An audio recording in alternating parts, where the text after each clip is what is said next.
हर हर महादेव. शिवलीलामृत 11वा अध्याय हा अत्यंत शक्तिशाली मानला जातो. या अध्यायात भद्रसेन राजाची कथा असून तो वाचल्याने दीर्घायुष्य, आरोग्य आणि सुखसमृद्धी प्राप्त होते. रुद्रपठणाचे पुण्य मिळवून देणारा हा अध्याय आहे आणि मृत्यूसमयी शांतता देतो, सर्व पाप नष्ट करतो आणि महाशिवरात्रीसारख्या पवित्र दिवशी हा अध्याय वाचल्यास विशेष फळ देतो. तर आजच्या व्हिडिओमध्ये आपण शिवलीलामृत अध्यायामधील 11वा अध्याय पाहणार आहोत. याचे मराठी कथासारामध्ये भाषांतर आज मी तुम्हाला व्हिडिओच्या मार्फत सांगणार आहे. यामध्ये महानंदीची कथा, रुद्रानुष्ठानाने गंडांतर कसे गेले याविषयीची कथा आहे. तर आता अध्यायाला सुरुवात करूया. श्री गणेशाय नमः. जे लोक सदैव शिवभजन करतात, नित्य नेमाने शिवलीलामृत श्रवण करतात, शिवशंकराची पूजा करतात, ते खरोखर भाग्यवान होत. जे शरीरावर रुद्राक्ष धारण करतात, सर्वांगाला भस्म लावतात, त्यांच्या पुण्याला मर्यादाच नाही, ते त्रैलोक्यात धन्य होत.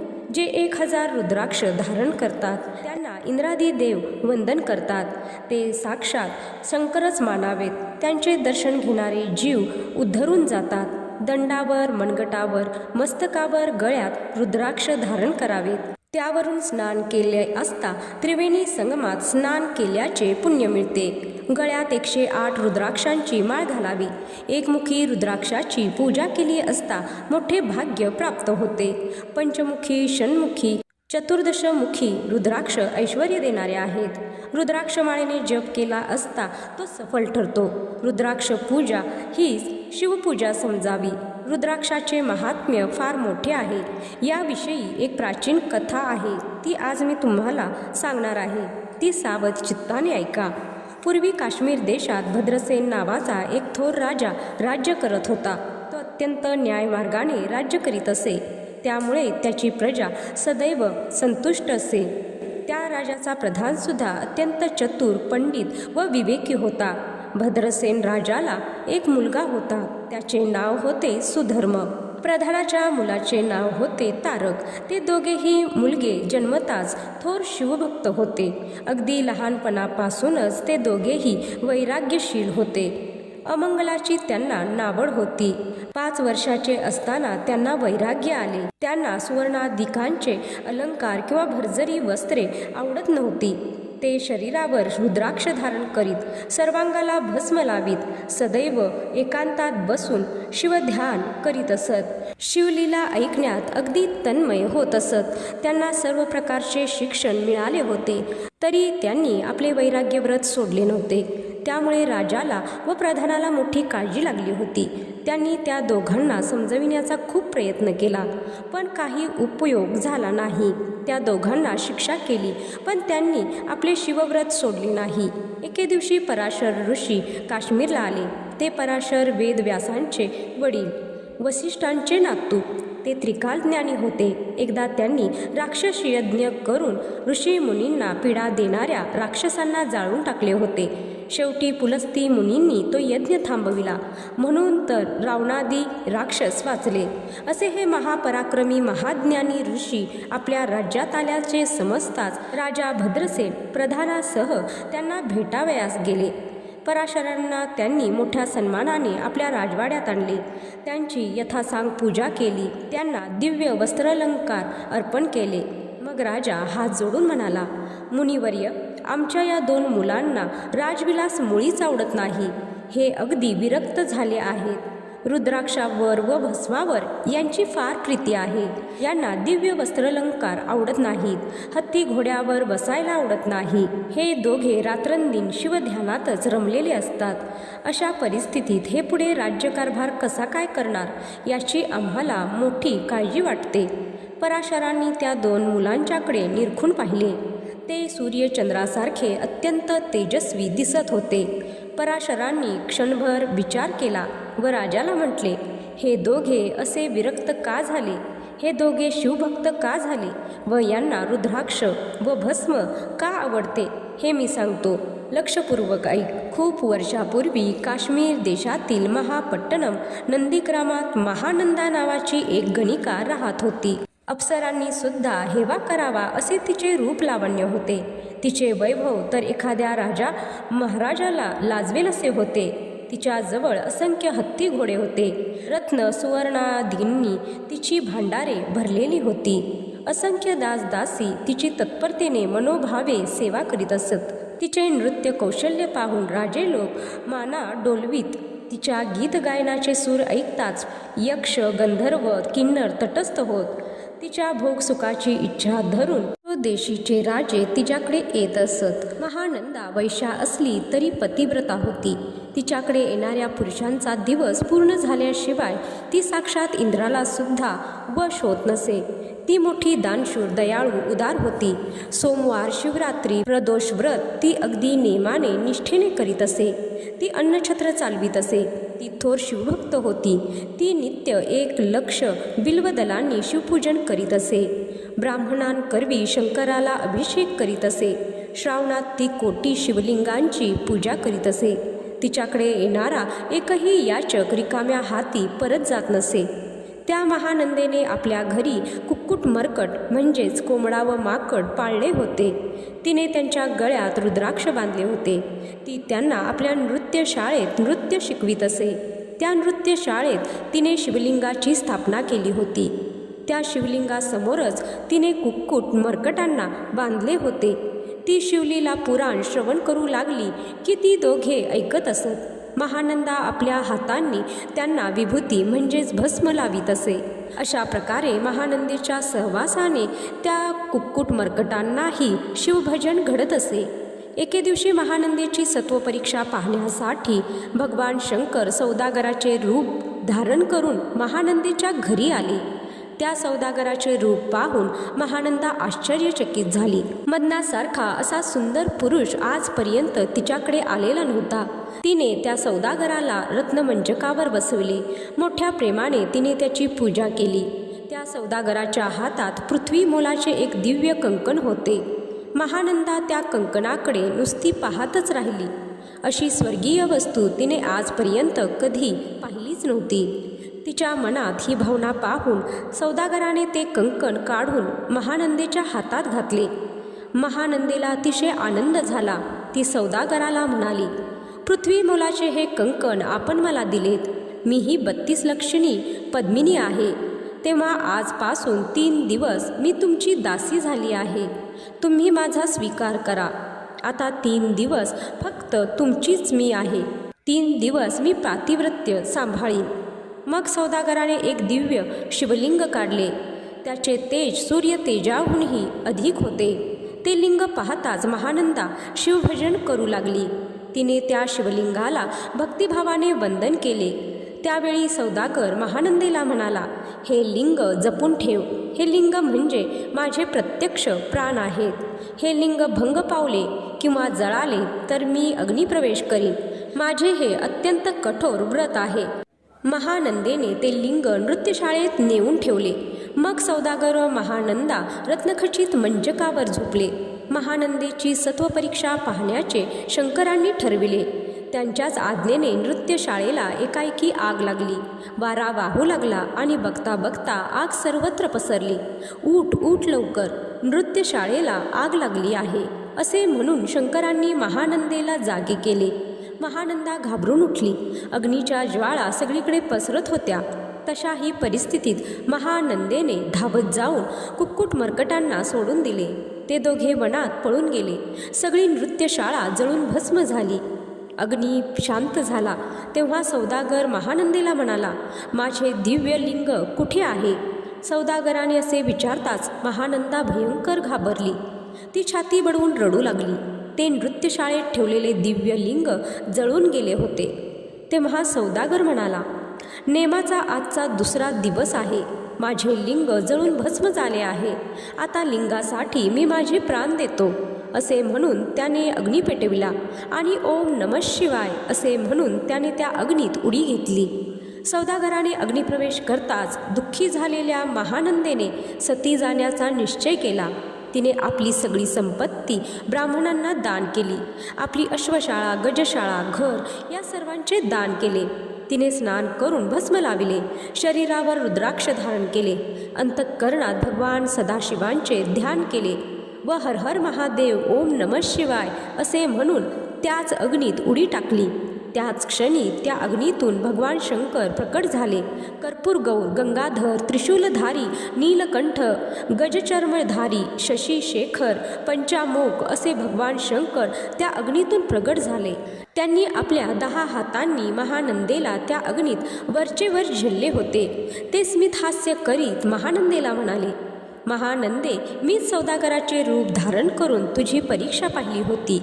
तुझे पतिव्रत्य आणि माझ्यावरील निश्चल भक्ती पाहून मी तुझ्यावर प्रसन्न झालो आहे. तुला हवा असेल तू वर माग. शंकरांनी असे आश्वासन दिले असता महानंदा म्हणाली, प्रभू, माझ्या या संपूर्ण नगराचाच आपण उद्धार करावा. या सर्वांना कैलासपद प्राप्त व्हावे. मला आपल्या चरणांपाशी कायमचे स्थान मिळावे. भगवान शंकरांनी तथास्तु असे म्हणताच महानंदेसह सर्वांनाच दिव्य देह प्राप्त झाला. कैलासाहून शिवगण दिव्य विमाने घेऊन आले. मग त्या नंदीग्रामातील सर्व प्राणीमात्रा आपले आई, भाऊ, आप्तस्वकीय या सर्वांसह महानंदा दिव्य विमानात बसली. ते सगळे शिवपदाला गेले.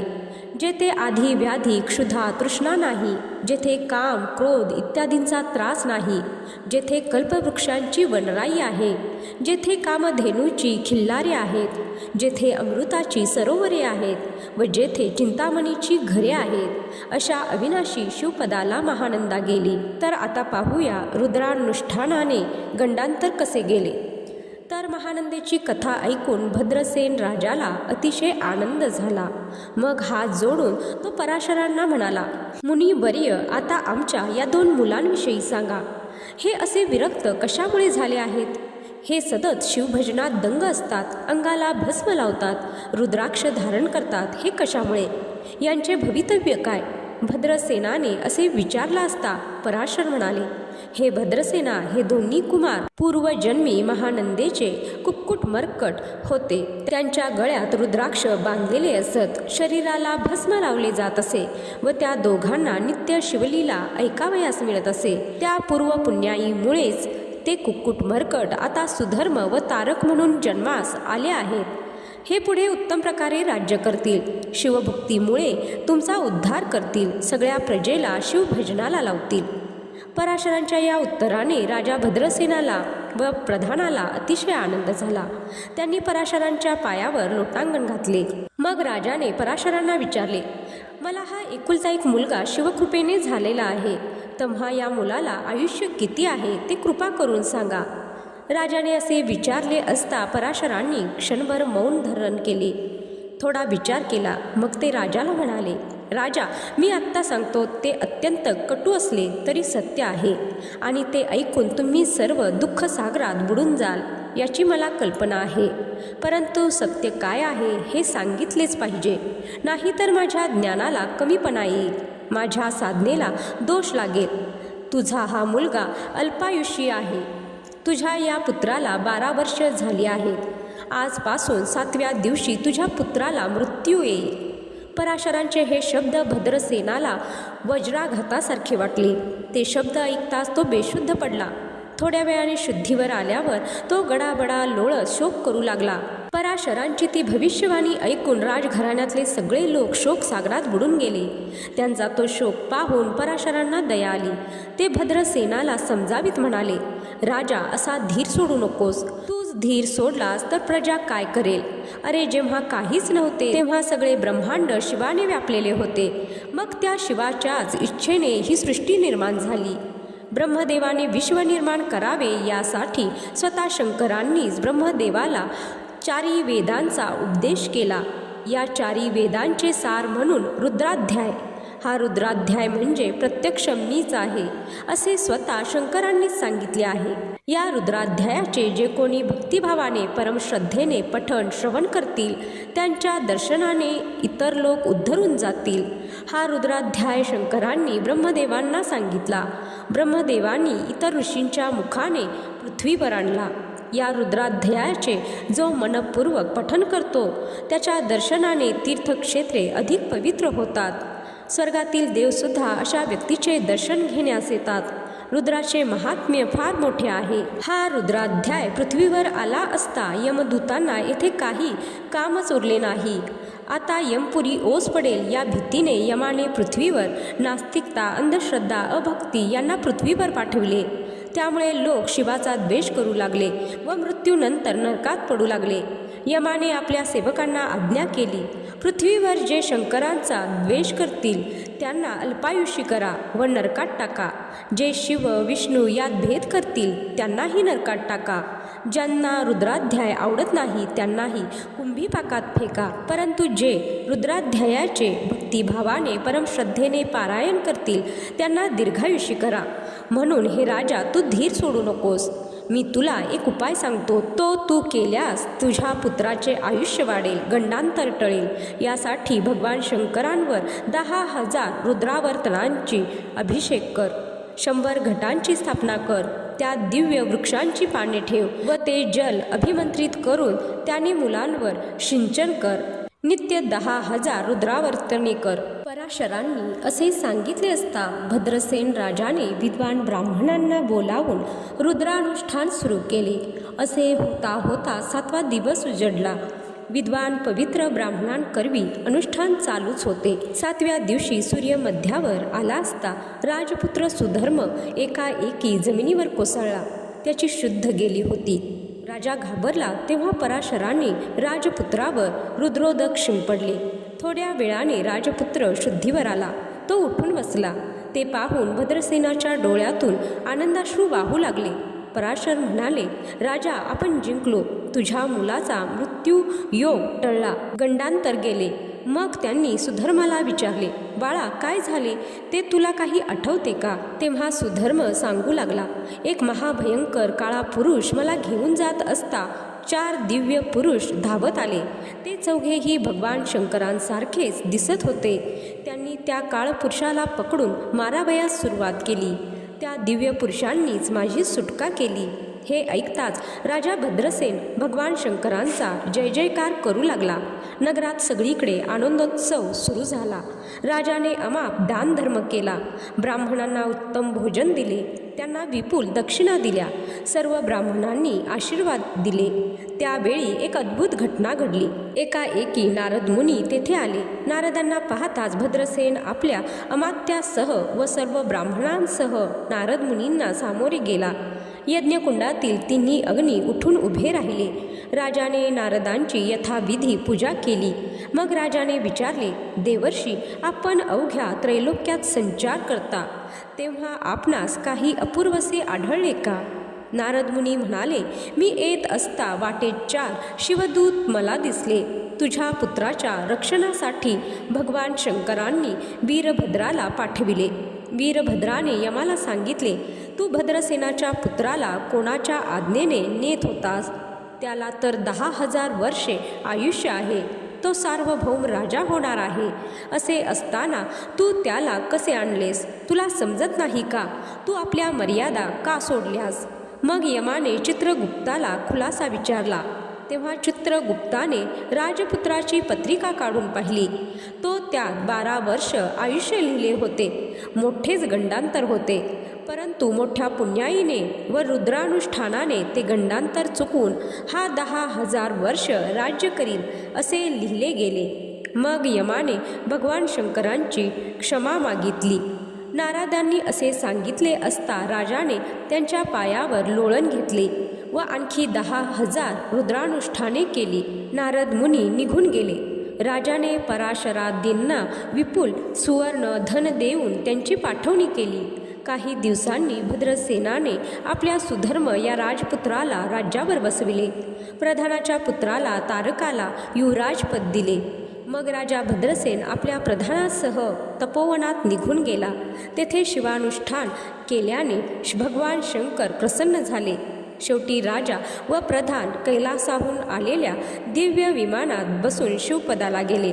या आख्यानाचे जे नित्यपठण श्रवण करतील त्यांना दीर्घायुषी उत्तम व सद्गुणी संतती प्राप्त होईल.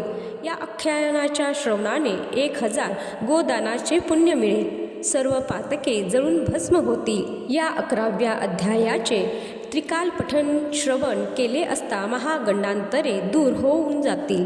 या 11व्या अध्यायाच्या श्रवणाने एकादश रुद्र प्रसन्न होतात। हा 11वा अध्याय म्हणजे सर्व इच्छा पूर्ण करणारा कल्पवृक्षच आहे। मृत्युंजय मंत्राचा जप रुद्रानुष्ठान केल्याने ग्रहपीडा नाहीशी होते, पिशाच बाधा रोग बाधा होत नाही। याशिवाय जो अविश्वास दाखवील तो अल्पायुषी तामसी होईल।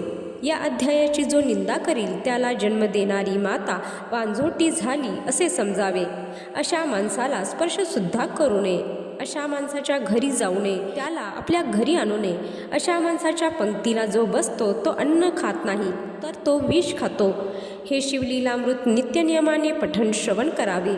संपूर्ण ग्रंथ वाचणे शक्य झाले नाही तरी किमान 11वा अध्याय जरूर वाचावा। या 11व्या अध्यायाचे अनुष्ठान केले असता नित्य रुद्रानुष्ठान केल्याचे पुण्य मिळते। त्यांच्या घरी नित्य ब्रह्मानंद प्रकट होतो। स्कंद पुराणाच्या ब्रह्मोत्तर खंडातील शिवलीलामृताचा 11वा अध्याय समाप्त। शुभम भवतु। ओम नमः शिवाय। हर हर महादेव।